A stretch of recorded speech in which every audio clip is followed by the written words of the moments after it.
Olá pessoal, vamos dar início a mais uma resolução de questão do Enem, né? Uma questão que vai tratar para a gente conteúdo de termoquímica, certo? Para esse tipo de resolução eu trago um passo a passo também, assim como para as questões de estequiometria que está na playlist deste canal, as questões de termoquímica também eu trago um passo a passo, certo? E nesse canal e nessa questão a gente vai seguir esse passo a passo. A questão fala o seguinte: o valor mais próximo de ΔH em kJ por mol de ferro para a reação indicada de FeO sólido com monóxido de carbono. Pronto. Vamos ver o que o texto traz. O texto fala que o ferro é encontrado na natureza na forma de seus minérios, tais como hematita e magnetita. Na siderurgia, o ferro gusa é obtido pela fusão de minério de ferro em altos fornos em condições adequadas. Uma das etapas nesse processo é a formação de monóxido de carbono. O CO, no caso monóxido de carbono, ele é utilizado para reduzir o FeO sólido conforme a equação química. E aqui ele traz a primeira informação para a gente, né? A equação química para que o processo ocorra, considerando as seguintes equações termoquímicas. Ou seja, o que é que a questão traz? Que essa equação aqui é a nossa equação global, certo? A partir da soma dessas três equações, equação 1, equação 2 e equação 3, eu vou obter a minha equação global. Então, a minha equação global ela vai ser obtida após a soma dessas três equações. Então, eu somo as três, eu tenho uma equação global. E o primeiro passo na estequiometria que eu trago é esse, certo? Então, o primeiro passo para você resolver uma questão de estequiometria é você achar a equação global, certo? Após você achar a equação global, a gente vai agora identificar reagentes e produtos, tudo bem? Então vamos lá. Quem é nosso reagente, quem é nosso produto? Nosso reagente da equação global, você tem o FeO mais o monóxido de carbono como reagente, e produto você tem o ferro mais o dióxido de carbono, certo? Esses dois são nossos reagentes e nossos produtos. Qual a dica que eu dou? A dica que eu dou é o seguinte: o produto da sua equação global vai ter que estar do lado do produto das equações que vão ser somadas, e o reagente da sua equação global tem que estar do lado dos reagentes das equações que vai ser somada. Como assim? Você percebe que nessa sua equação global você tem o ferro aqui em cima, FeO, e o monóxido de carbono, CO. Você vai ter que observar aqui, ó, nessas três equações, se o ferro e o monóxido de carbono vai estar. Aí você observando, você encontra aqui na reação 2 o ferro, FeO, e você encontra o monóxido de carbono na reação 1. Logo, o meu reagente da minha equação global está do lado do meu reagente nas equações que vão ser somadas. Fez isso, agora você vai precisar passar para o produto, né? Então você observa que o ferro do produto e o dióxido de carbono do produto. E aí você vem aqui nas suas três parte da sua equação, que vai ser somada do produto, e verifica se ele está. Então você verifica que na equação 1 você tem um ferro, e você verifica que na equação 1 também você tem o dióxido de carbono. Então, as nossas equações elas estão todas corretas. Por que essa parte é importante? Caso não tivesse, né? Caso o seu reagente não tivesse do lado do reagente, ou o seu produto não tivesse do lado do produto, você ia ter que inverter a equação. Como nesse caso não foi necessário inverter a equação. Próximo passo que a gente vai precisar fazer é reescrever essas três equações, certo? Ok, nós temos as reações aqui já reescritas, certo?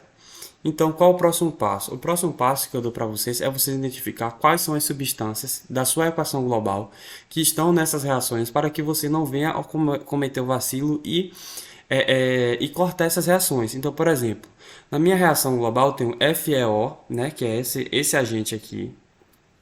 Eu tenho também o monóxido de carbono, CO, que é esse agente aqui, certo? Tenho também, do lado do meu produto, eu tenho ferro, Fe, que é esse agente aqui, e eu tenho o CO2, que é esse outro agente aqui. Então, essas substâncias elas não podem ser cortadas. Elas podem ser subtraídas? Pode, mas cortadas não. Então, agora a gente vê o que é que a gente tem e a gente vai poder agora começar a manipular para que a gente possa fazer esses cortes. Se você observar, eu tenho Fe2O3 na minha primeira equação. Esse Fe2O3 vai ser cortado com esse Fe2O3 aqui de baixo, certo? Só que você percebe que aqui eu tenho o número 3. E aqui na minha reação 1, eu não tenho o número 3 aqui. Então, para eu fazer esse corte, eu vou ter que multiplicar minha reação 1 toda por 3, certo?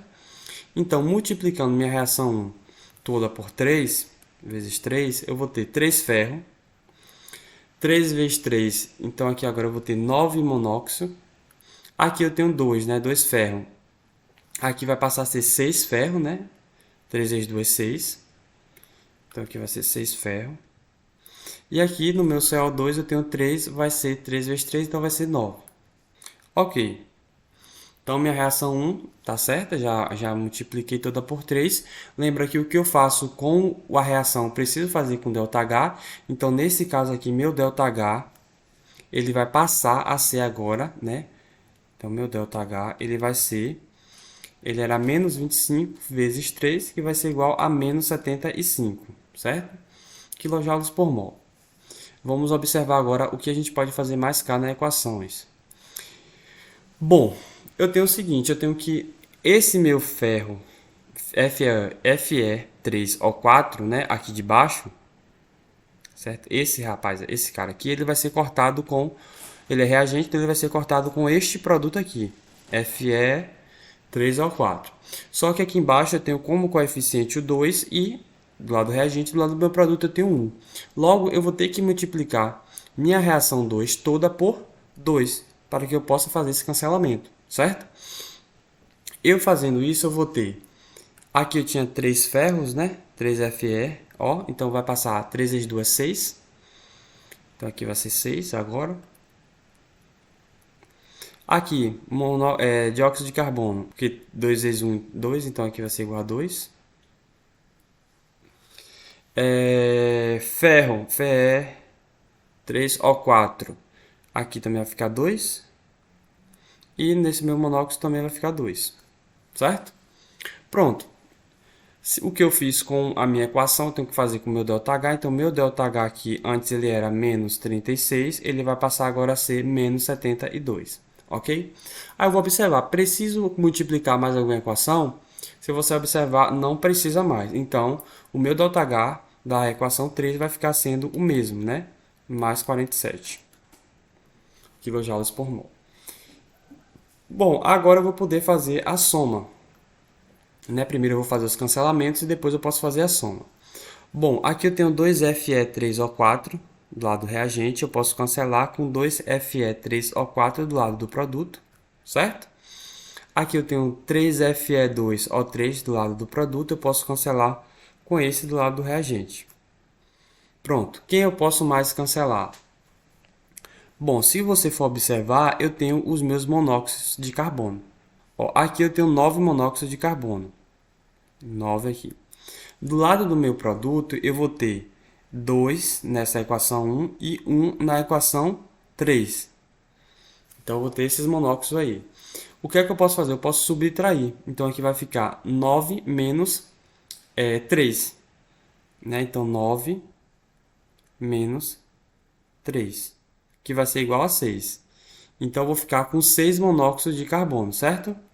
Deixa eu só apagar aqui para não ficar muito bagunçado. Então, aqui vai ficar, eu vou cortar esse com esse, que vai dar 3. 3 menos 9, né? 9 menos 3 vai ser igual a 6. Então, aqui agora eu passo a ter 6 monóxidos de carbono. CO2, aqui eu tenho 2 mais 1 aqui embaixo, né? Então, esse lado eu tenho 3, o lado de cá eu tenho 9, é a mesma coisa. Eu vou cortar os monóxidos de os CO2 do lado do meu reagente. Então, eu vou cortar esse com esse.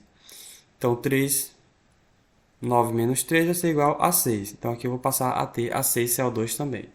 O que é que vai sobrar para mim? Vai sobrar o meu 6Fe, ó, sólido, mais meu monóxido de carbono, né, que vai ser 6, gasoso. Deixa eu consertar aqui. Opa.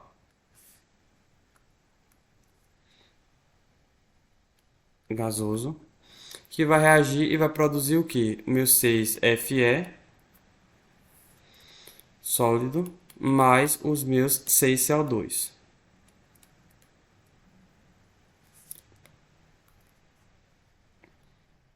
Pronto.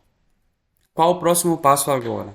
A gente vai calcular o ΔH. Então, meu ΔH vai ser igual a menos 75 mais menos 72 mais 47.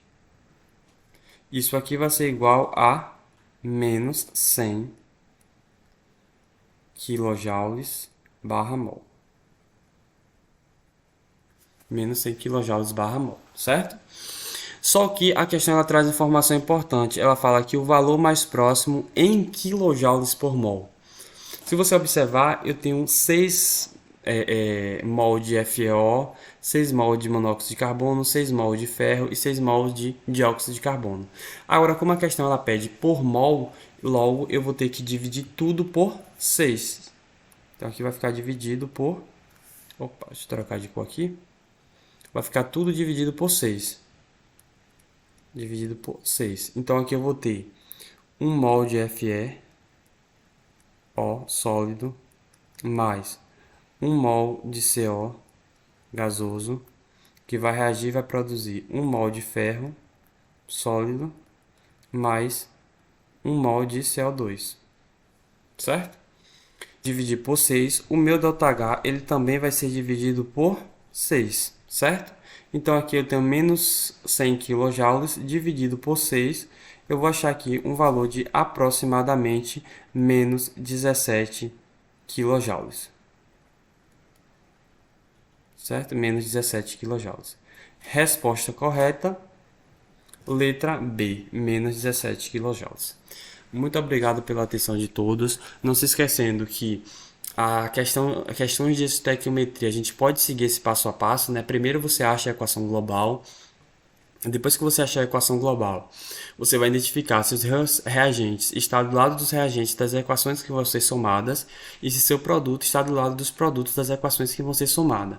Caso esteja de lados contrários, você vai precisar inverter a ordem da reação. Ou seja, produto vira reagente, reagente vira produto. À medida que você inverte essa ordem, o seu sinal ele vai ser mudado do ΔH, certo? Após isso, você reescreve a equação, verifica os coeficientes estequiométricos para ver se as quantidades de reagentes estão iguais à quantidade de produtos que vão ser cancelados. Finalizando essa etapa, é só você fazer a soma. Se caso ainda restar dúvida sobre essa parte da termoquímica, pode deixar nos comentários que eu posso estar resolvendo outras questões que venha este viés, né, de precisar inverter a ordem. Reagente vira produto e produto vira reagente. Obrigado pela atenção de todos. Bons estudos. Até a próxima questão.